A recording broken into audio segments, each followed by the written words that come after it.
Welcome, everyone, to today's time together and inquiry.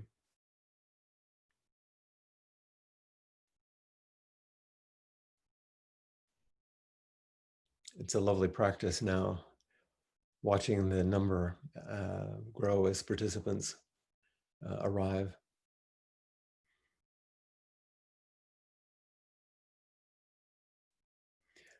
I'm sure a few more will arrive in the next few minutes.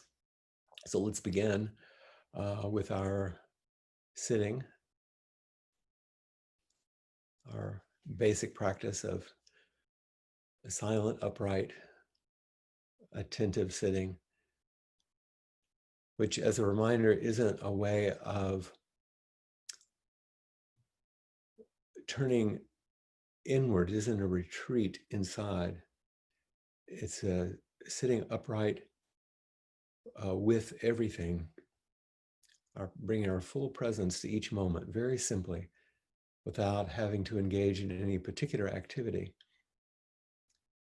with an open heart and a wakeful mind as best we can, with an alert body as best we can, with all of our limitations, just to bringing ourselves fully in the moment and just meeting it, breath after breath. And not only is it not a turn inward, we're also not waiting for something next. We're just moving with each breath and being with whatever arrives. So let's enjoy sitting together for a few moments. At the end, we'll chant the verse of the robe 3 times, as we typically do.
And now the verse of the robe. Please chant along with me.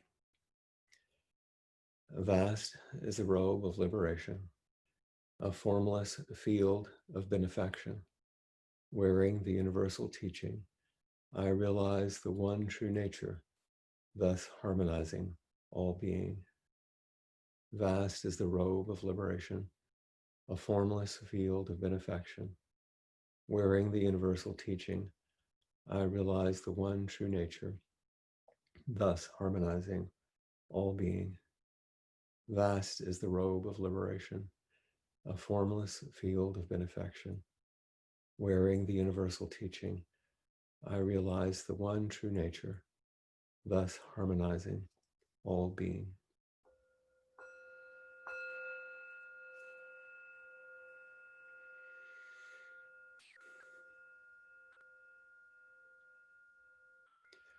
It may seem a little strange in some ways to do these repetitive verses or chants when you can only hear yourself or the speaker, in this case me. And sometimes it may seem a little strange to spend our precious time what appears to be doing nothing, just sitting in the beginning. And you can rationalize and make a case for example, the sitting by making up all kinds of ideas about how it's beneficial. But that's really not the essential quality that's important to remember. And we'll reflect on this in just a moment.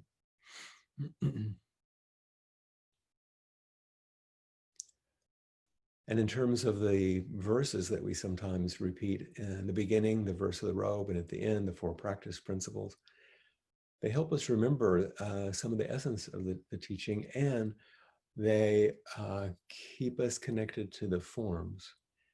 And when we're so dispersed and things are challenging as they are now, and we can't come together, actually using a few forms are important as a way to stitch our practice and our intention together and hold it together in a beautiful way.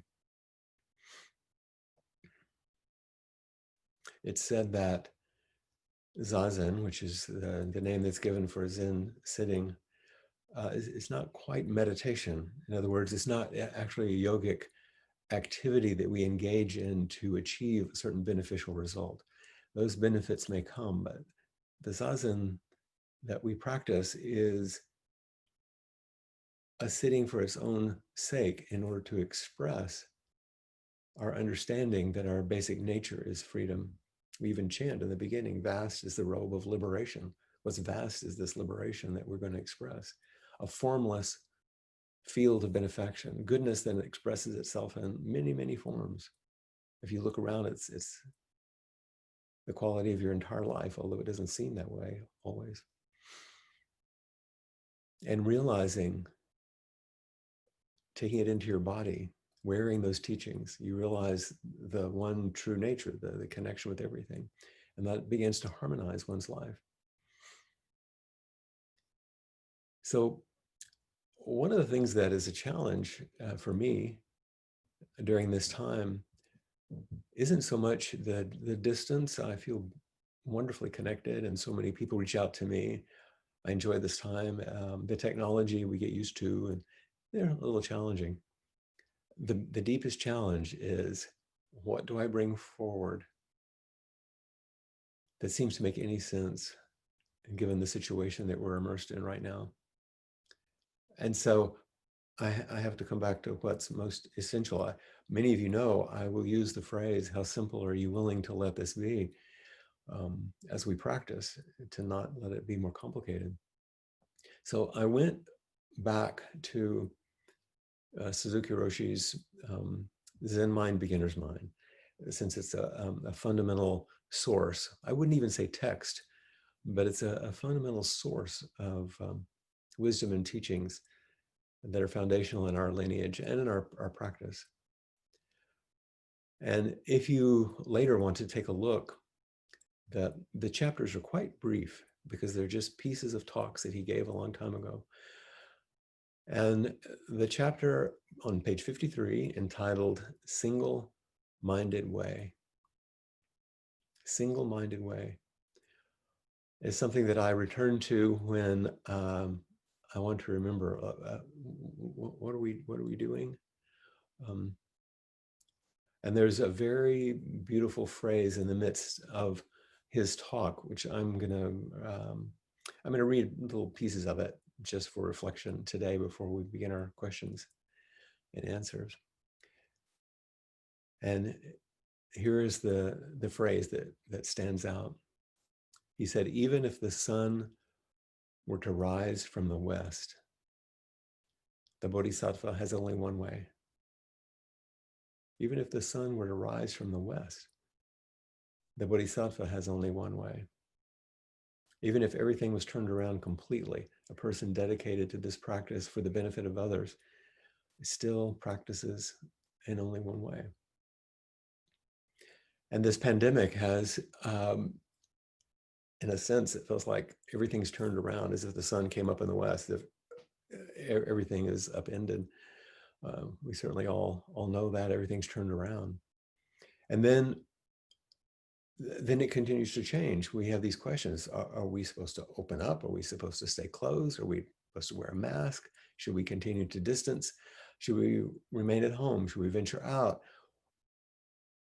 And there's so many conflicting pieces of information and so much division and pull and turmoil around all of this. And navigating this ever-changing landscape with uncertainty, without certainty, is what our practice offers us. It doesn't offer us certainty, which is, of course, what we would like and what we would want in any practice that we do. But this is a more challenging, more powerful, and more transformational practice, navigating the ever-changing landscape without certainty, but with other important qualities which are essential for our practice. And that's what Suzuki Roshi talked about in this little chapter.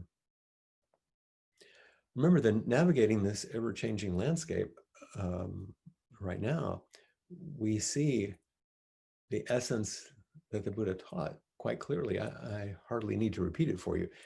The reality of impermanence, of interdependence, how each thing affects something else. One decision here makes a big difference over there. People's lives hang in the balance as a result. How everything continues to change.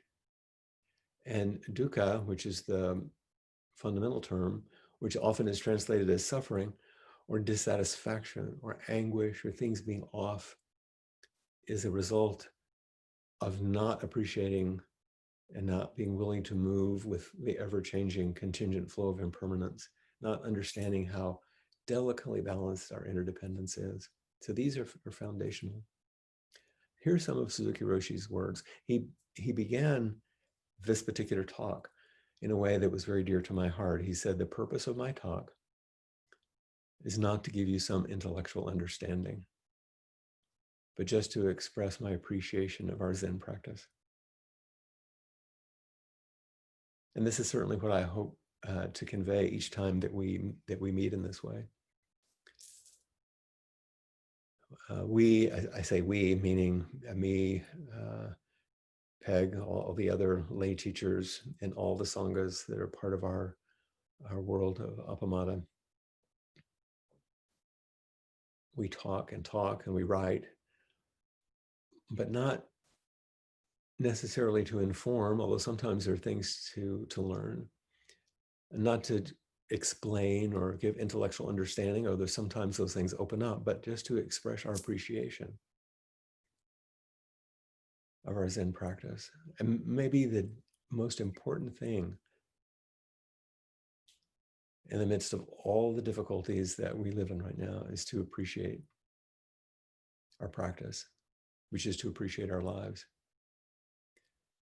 He says later in his talk, he said, our way is not to sit to acquire something, it's to express our true nature. This is our practice. And I mentioned this earlier when we were sitting. Our way isn't to endeavor to practice so that we will get something. Sometimes we receive gifts, moments of grace, other things that open for us, but that's not its function. It's to express our true nature, to understand this field of benefaction in which we rest, our true nature, the one true nature which we share. This is our practice. It's sometimes said that Zazen is the ability to sit without a preference for enlightenment or delusion.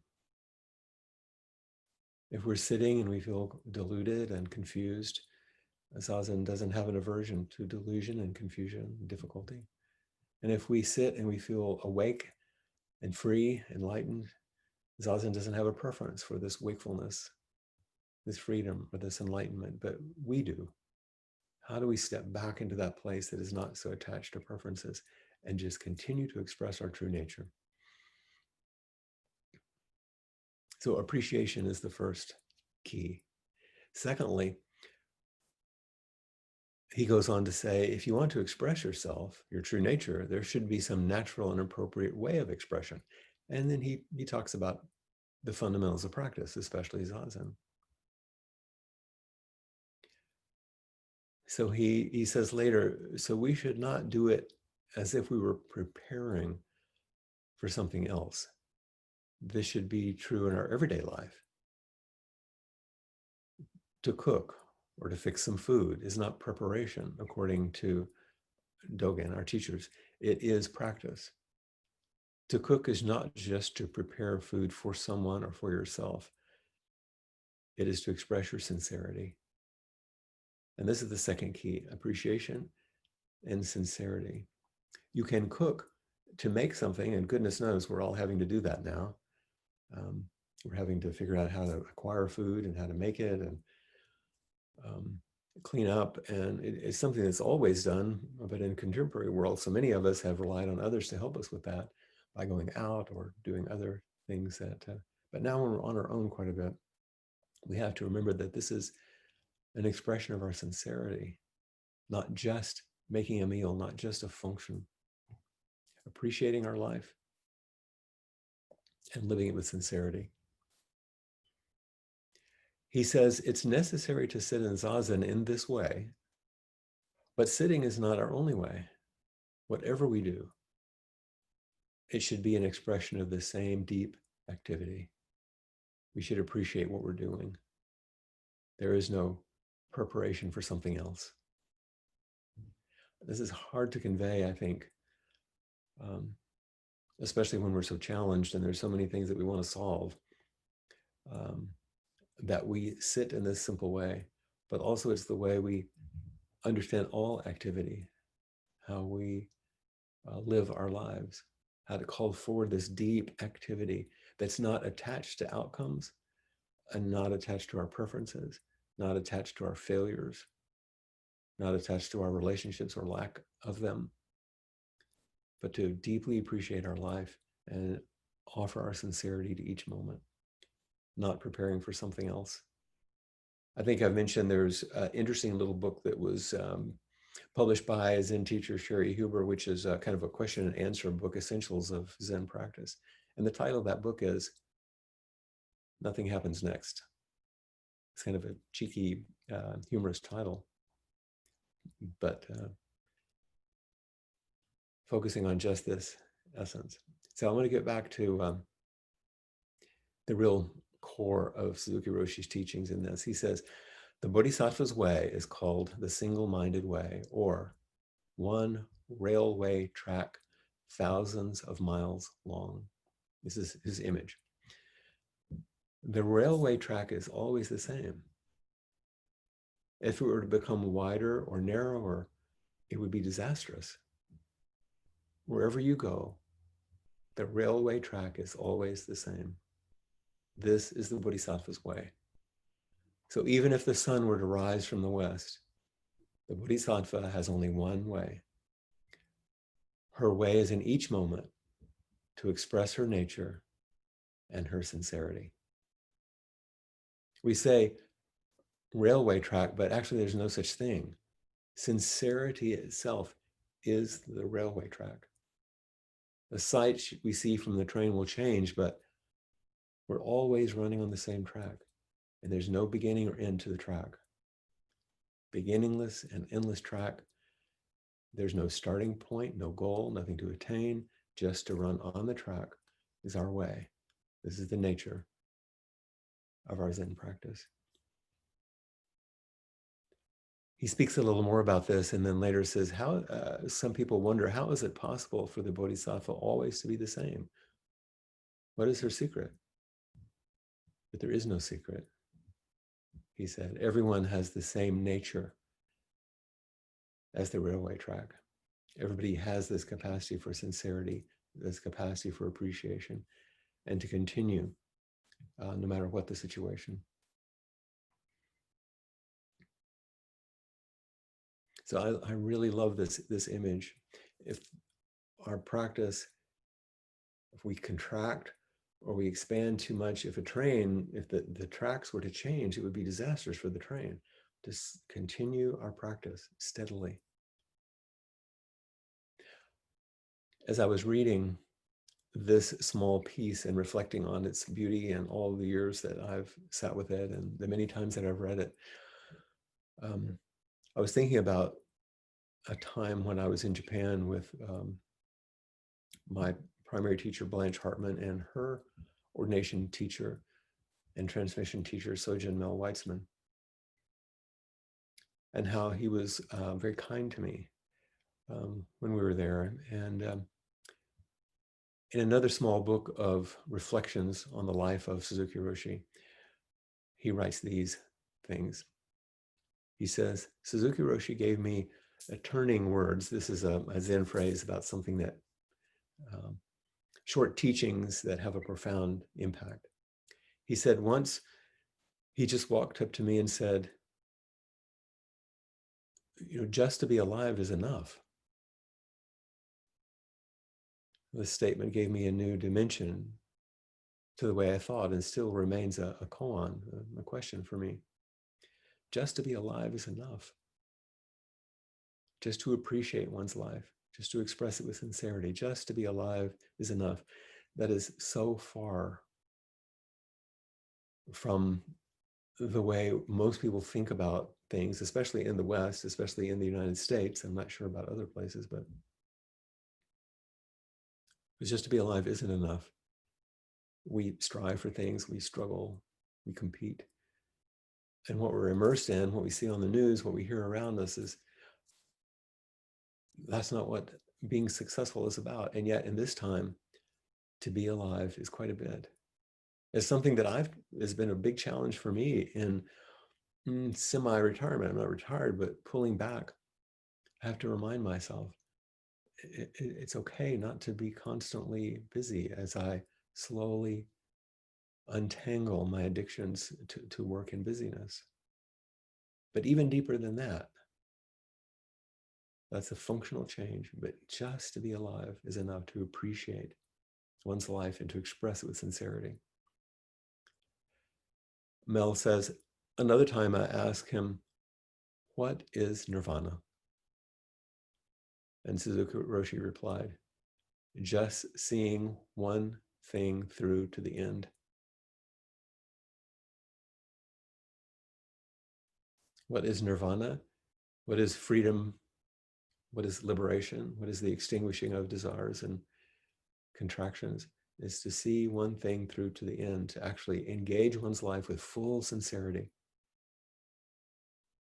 Just to be alive is enough, appreciating your life, seeing one thing through to the end, fully sincere in one's life.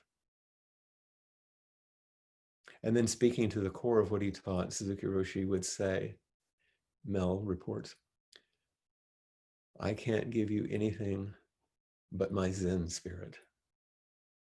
And this takes me back to the very beginning of my reflections today. I can't give you anything really but my own spirit, my own appreciation, my own sincerity. There are times when I have more enthusiasm and less enthusiasm, more energy or less energy, just like everyone. And I don't have answers.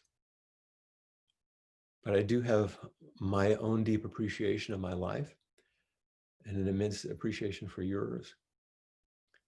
I can offer my sincerity and my care, and an expression of that care as limited as it can be at times. And I can offer my dedication, seeing things through, and my discipline to see things through to the end, my own Zen spirit. Whether that's through this pandemic, just through our everyday relationships. I've told a story before. The first one-day sitting that I actually ever did many, many years ago at San Francisco Zen Center. And I was able to speak to Blanche that day for the first time, or one of the first times, in a private interview with her in Dokusan, a practice discussion. And I sat in front of her in the very room that Suzuki Roshi used to teach in. And I said, you know, when I'm at home back then in Austin, every day I think about being here in San Francisco at the Zen Center training. And it's something that I'm drawn to and doesn't ever leave me. And I have this longing, I have a yearning to practice deeply. And now that I'm here and I'm sitting in the Zendo with where all the teachers that I revere had sat, and with all the history that's here, doing exactly what I wanted to do, all I can think of is, what in the heck am I doing? I don't know what this is. And she laughed and she said, yeah, my teacher said to me, if you're a serious student and that question doesn't come up, you're probably not paying attention. She said, so go back to the Zendo and just sit with the question. What am I doing on this cushion? What am I doing in this Zendo? What am I doing in this Zen center? And she paused and she looked down and then she looked up right in my eyes and said, what am I doing in this life?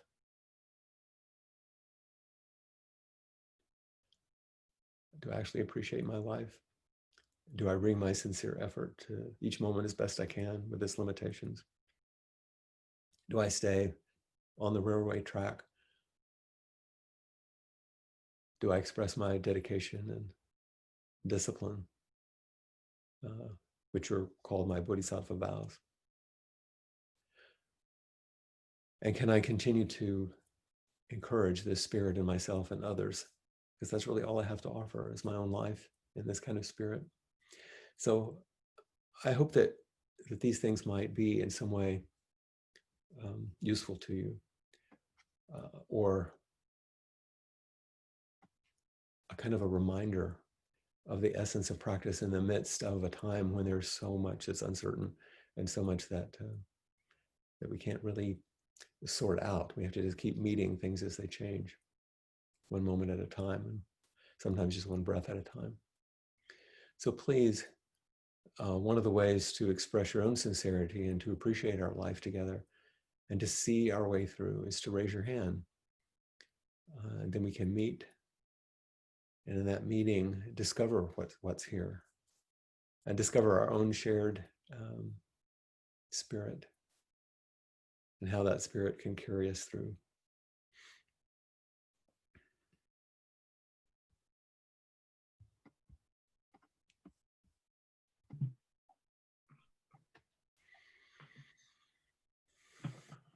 Hi, Richard.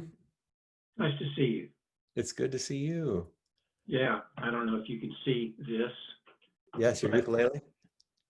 From Hawaii. Yes. Well, I remember when you just gotten it. yes, and you told me where to go to buy it anyway, and I did, and I cherish it. I keep it close so I can always grab it. Yeah. But anyway, it's really nice to see you. The first thing I want to say is that there is a little bit of lag time. So if I watch your lips and then I hear the words, they're not quite connected, so it might take me a second. Yeah. Mm-hmm. But anyway, it's been a strange time for all of us. And one of the things that has really been such a positive about this is that I've really slowed way down Mhm. As a person who was so used to doing, going, checking off my to-do list and Mhm. always having those. So it's been a real blessing. I don't feel guilty, but of course I feel heartbroken by all the people who have passed away. It's terrible. And but my wife and I have gotten much closer. She's around all the time, which was not the case, as you know. And I know you know Julianne well. Yeah. So it's been a time like no other for me. Right. One of the things that I just wanted to run by you, I don't think I have a question. In fact, I'm pretty sure I don't. But again, things going very well. My health, my son, everything, seems to be going well, almost to the point a little part of me is waiting for the shoe to drop, what could happen, but mostly appreciating all that I have. So I went up to a place called Juice Land, right Mhm. around the corner from me, you know it, to get my every other day smoothie. And the I people still are have so some free credits left there that I have to come back and get. okay. There you go. I'll, yes, you do. You can get a smoothie on So, my points.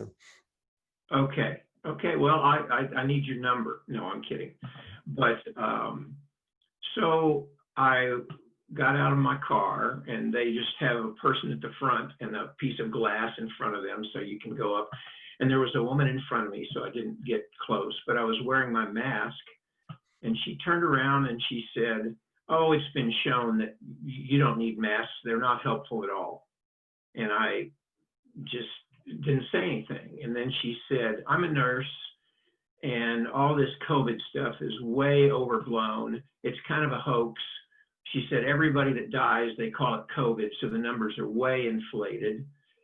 And of course, I could start feeling a little bit of pushback there. And I decided actually not to say anything because I thought I would say something stupid, because I was thinking something stupid, like she wasn't wearing a mask, and so a part of me wanted to say, it's really not just about you.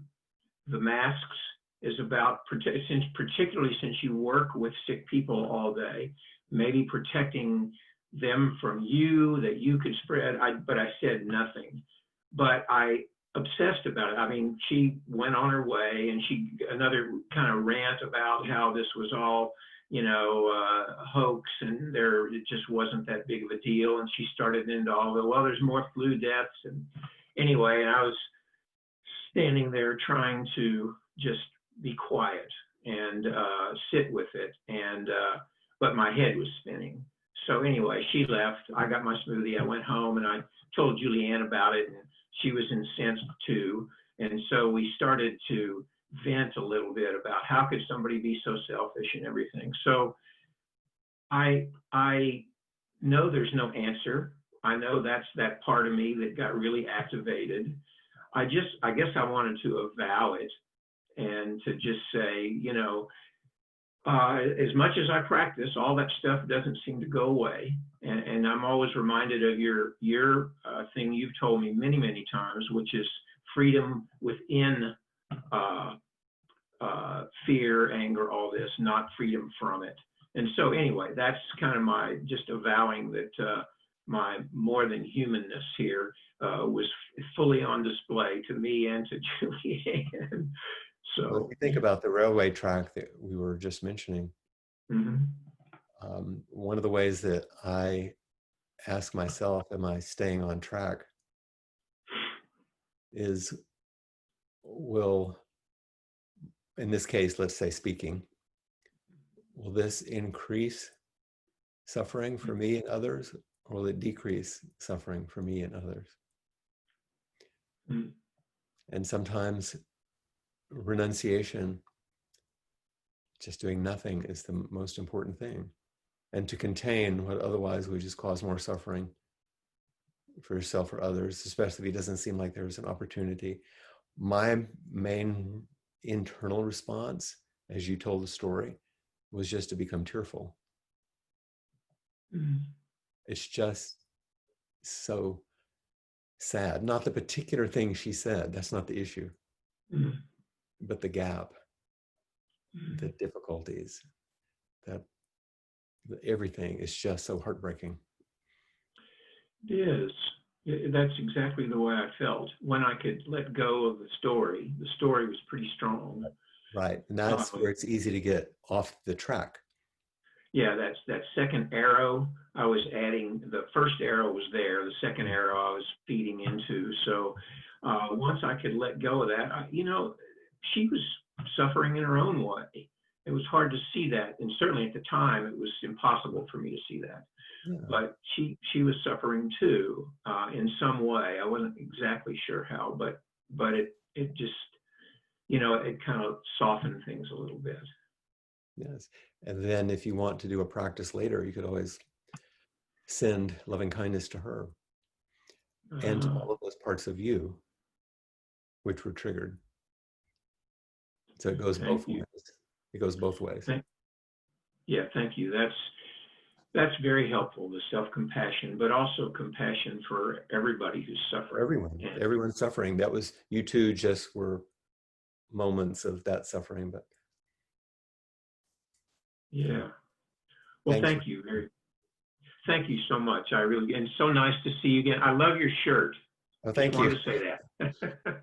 Play a little Bye-bye. song for me later, okay? I'll hear it. I will. Okay. Okay. Thank you.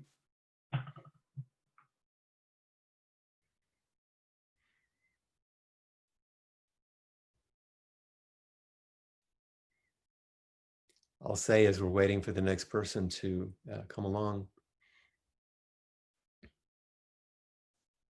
that the question of, is this going to cause more suffering or less suffering, is one question I ask. And sometimes another is, what's the highest and best use of the Dharma right now in my energies?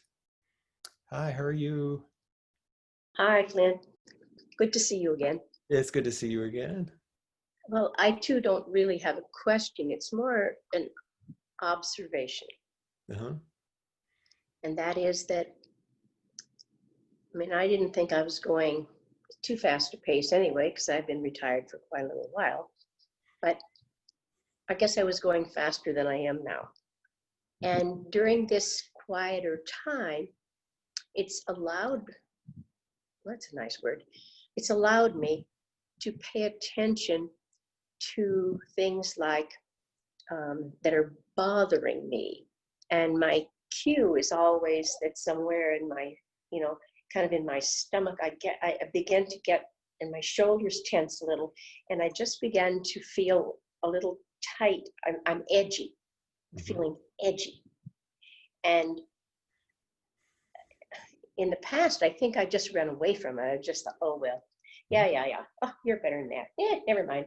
And I go off and do something else. But I'm facing it more now, and just using a lot of breathing and a lot of,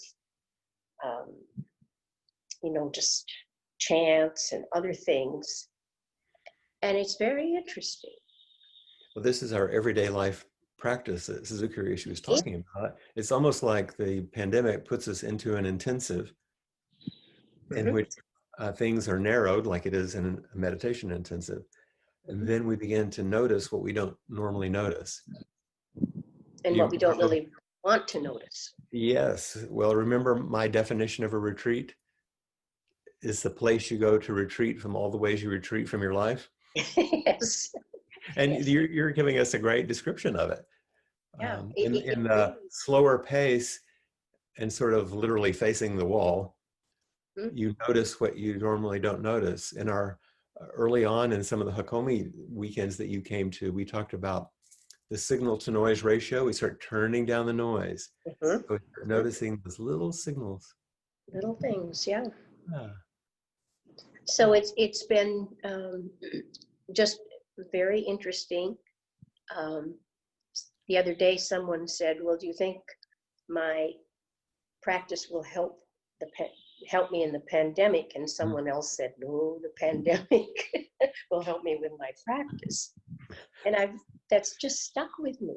Yeah. And well, I'm seeing that that's what's happening. Yeah, there's really no difference, is there? If we are appreciating our life and offering ourselves in a sincere way to see things through to the end, then this is our life. And like you just said, sort of sending the loving kindness, out to people that are they're the irritants, of course, Of course. and back And to me. and to the one who's irritated. That's right. And to just pay attention to that, and just made it. It's not easy, but it's made it better. Yeah. So Excellent. thanks for your teachings. Thank you for your expression, your teaching.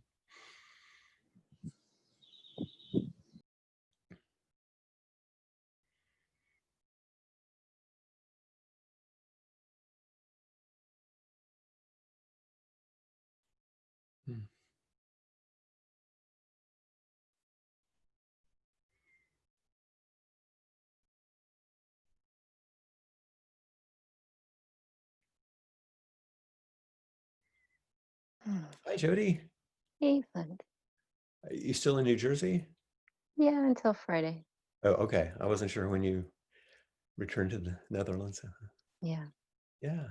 Just wanted to see you, be seen. Yes. It Yeah. is good to be seen and to see. Yeah. Sometimes that's the sincerest form of our appreciation, isn't it? To be able to just see each other. Yeah. Mm-hmm. Help me touch into my heart a little bit more. Yeah. Yeah. Yeah. You know, I said when I was speaking to Richard that when he talked about the conflict that arose, I felt kind of tearful. But I realize as I see each name coming up, I feel it too. Maybe I'm just tearful today. Mm. But it's a sense of real appreciation for how many people I care about and who in turn care for me. It's just so um, wonderful in a world that seems so broken, and yet full. And it's hard for me to remember that there's care and that like I can reach out, and so it really helps to have this reminder and this continuity of relationship over the years. It's like, oh, I can keep coming back to this. I can keep coming back. And anytime I forget, I can keep coming back. Absolutely. I was talking to my mom and my sister on the phone before inquiry today, checking in, and we just, having to deal with things with my dad's death. And I was talking about something that was disturbing or difficult for me. And my sister said, but inquiry will help me, the connection, just the connection, because that expression of sincerity brings me back home. And I know that's true because I've seen it in you over the years that we practiced together. Yeah. So this like railway thing, I quite like, but it also, I get a little bit worried that it's something I'm gonna like try and cling to for like certainty. Yeah. It's just it's an analogy to help us know that we, no matter what happens, remember your vow. Really, and that's the way I think about it. Otherwise, it can feel rigid or a fundamentalist kind of. We only do it this one way. I don't think that was his message, or not the one I received anyway. It's an expression of no matter how things go, even if they're crazy, even if you move to one country and have to move back again and you feel disappointment and all that, do you continue to appreciate your life and express yourself with sincerity? Do you still sit now and then? Do you cook your meals with some focus, and reach out and connect and let yourself be cared for, whatever your practice edge might be? Yeah. Yeah, I think there are times when I really struggle to appreciate my life. Yes, and that's hard when it's turned upside down, when the sun comes up in the west. Yeah. Everything's like, what? Yeah. Well, I hope that your move goes as smooth as it can. Your landing is gentle and your friends welcome you with warm hearts. And maybe even a hug now and then, if you can get one. I don't know. Some of them are like really social distancing, and I'm like, oh, Yeah. fuck. Well, do your We'll best. see what happens. Yeah. Bow. Yeah. Do you have a practice for like opening more towards appreciation? What practice? To open more towards appreciation. Appreciation. Well, I think for me, I first have to just notice what's around me instead of keep my head down, so to speak, which means usually kind of caught in the self-centered dream, too close in. And so for me, before getting to some lovely idea of appreciation, I have to like wake up and start noticing what there is to appreciate. If there's an object of appreciation, there may not be. It may just be appreciating that I'm alive. Nature helps. Connection, like you raising your hand and doing this, you said you could already feel it. Yeah. I need help. I'm not going to pull myself up by my bootstraps. I'm going to have somebody else helping me sometimes. But that could be nature. It could be another person. Could be engaging in something fully and doing a job and really paying attention to what I'm doing instead of being what one teacher called being faithful to my sorrows while I'm trying to do something. Like, no, do the thing. Yeah, in the moment. It's not fancy, but it will get us through. Yeah. Mm-hmm. How simple am I willing to let it be? Yeah. Mm-hmm. Yeah. Well, let me know when you land. Will do. Send Thank me a you for message. this. Yeah. Okay. Bye-bye.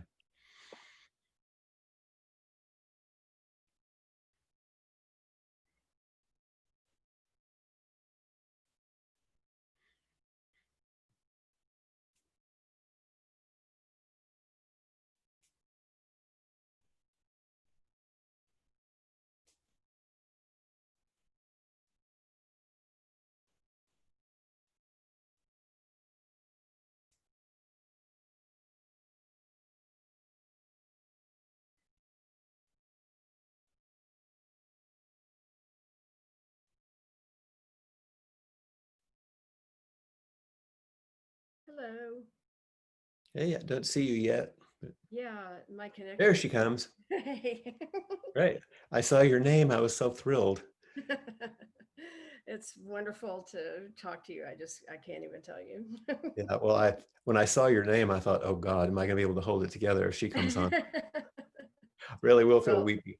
I've had 30 minutes you can see I'm flushed, to get rid of my tears listening to your voice. So, And those of us that, of course, don't know, we're speaking to a long, important relationship. So, very long.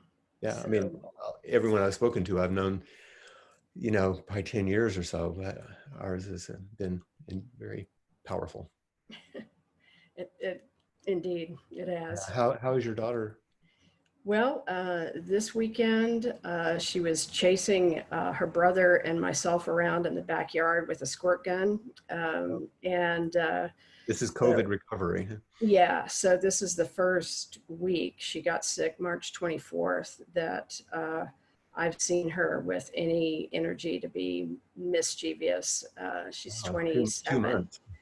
Yeah, she ran a fever until last week. And now that that's stopped, her fatigue has lifted, and she was perky enough to poke at everybody present this weekend. So that was good. That's good.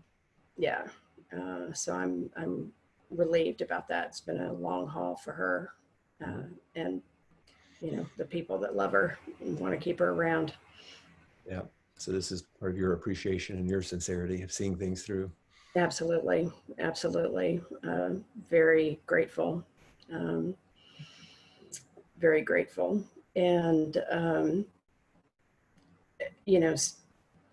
the sincerity of practice and the railroad tracks, I think of, I work for the state, so I'm in mental health and substance use. So I'm kind of participating in the apparatus that is, Mhm. you know, doing what it's doing. And so trying to avoid being just eaten up with cynicism, being on the inside, seeing the sausage made, and trying to be a point of honest connection for the people that I deal with that are obviously very afraid and pushed to the limits of their mental health and substance use recovery, you know, through this crisis.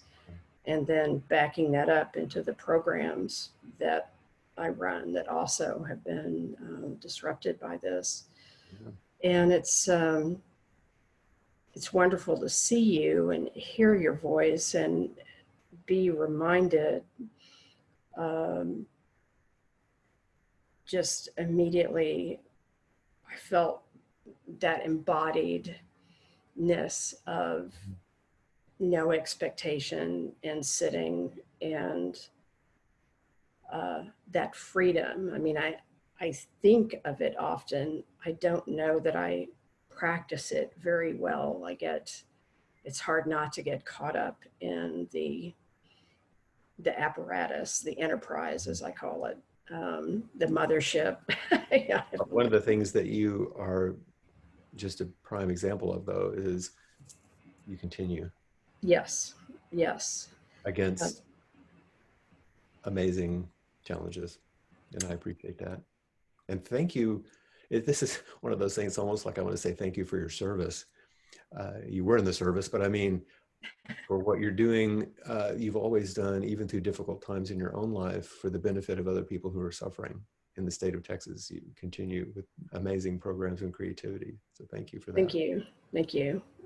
Yes, and I hope to stay out of cynicism and have the freedom to continue to offer that space to others so they can navigate. Because the minute I get cynical, you know, I don't believe that data, or I can't believe they're putting out that statement, or they want me to write that statement, everything shuts down, and it's Well, so cynicism becomes the red light on the dashboard that says, oh, yes, time to pay attention. I'm starting yes, to veer into the ditch here. exactly. So that is true. So, but it's wonderful to see you, and thank you so much for everything that you have given and taught me and so many others. You're present all the time in my work. I told you I'd been promoted to a manager, and you just are there all the time. You know, it's like, what would Flint do? You know, so. But just a small historical note too. I know that it wasn't long after your own father died that we first met. Right. And here we are now after my father's I know. leaving. So I know. So thank you for your care and appreciation. It really touches me. Appreciate it. Well, thank you for yours. And I wish you peace as you continue to walk through this grief. Thank you. And thanks for having the courage to raise your hand. Well, take care, everybody. Bye-bye. Bye.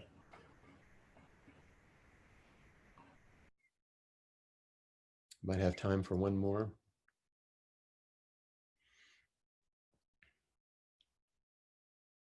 You know, sometimes I will, Susan's coming on, that's okay, come on in, Susan. I will speak to some of you, as I have quite personally, with things that I know about your life, like I did with Jody and like I did with Wendy and others. I'm blessed to know a lot of people, and a lot of people have practiced with me over the years, and it's a way for me to express my sincerity and my appreciation to speak to some of those. So I hope it's okay for those of you that don't know all those details, I hope that what you can feel is sincerity. Hi, Susan. Hi, Flint. This is quick, but today I found out that one of my favorite physicians has closed his local office. And Oh, it was as though a closet full of small losses came tumbling out. that was the last straw.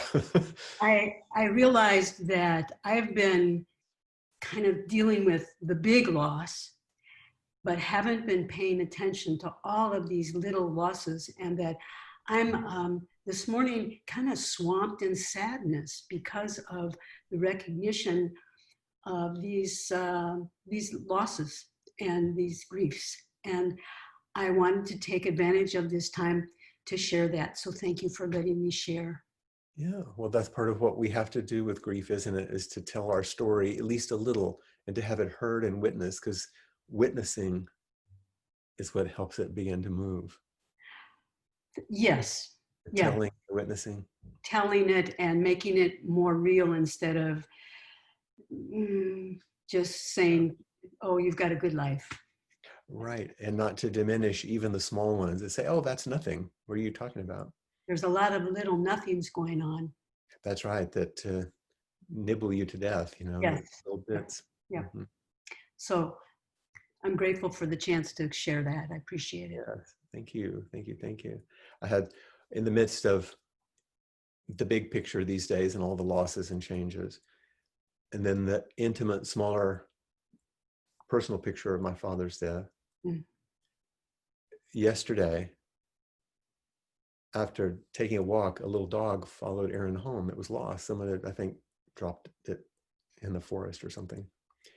And so we have this dog to deal with, and we were not able to keep it. So we have to, and it brought up the little dog that we left in Austin that we didn't bring with us. And so all this grief,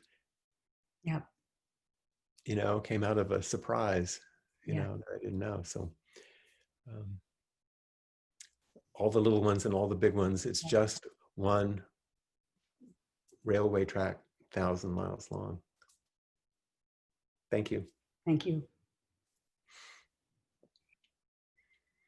And if you will, before we finish for today and before Kim makes any final statements, we'll recite the 4 practice principles to remind us of the real heart of our practice. Caught in the self-centered dream, only suffering, holding to self-centered thoughts, exactly the dream. Each moment, life as it is, the only teacher, being just this moment, compassion's way. Caught in the self-centered dream, only suffering, holding to self-centered thoughts, exactly the dream. Each moment, life as it is, the only teacher, being just this moment, compassion's way. Caught in the self-centered dream, only suffering, holding to self-centered thoughts, exactly the dream. Each moment, life as it is, the only teacher, being just this moment, compassion's way.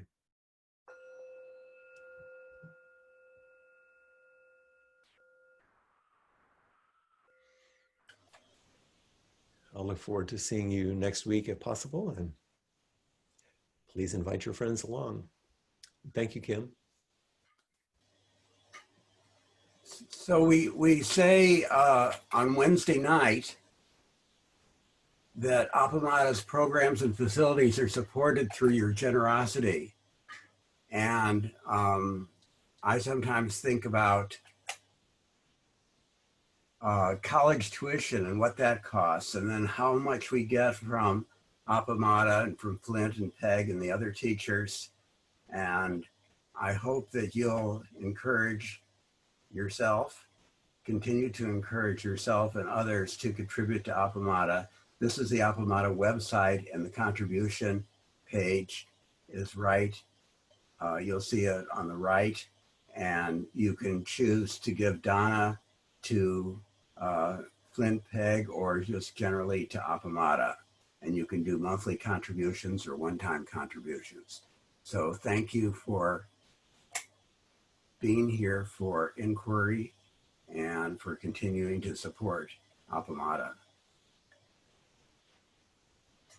Bye.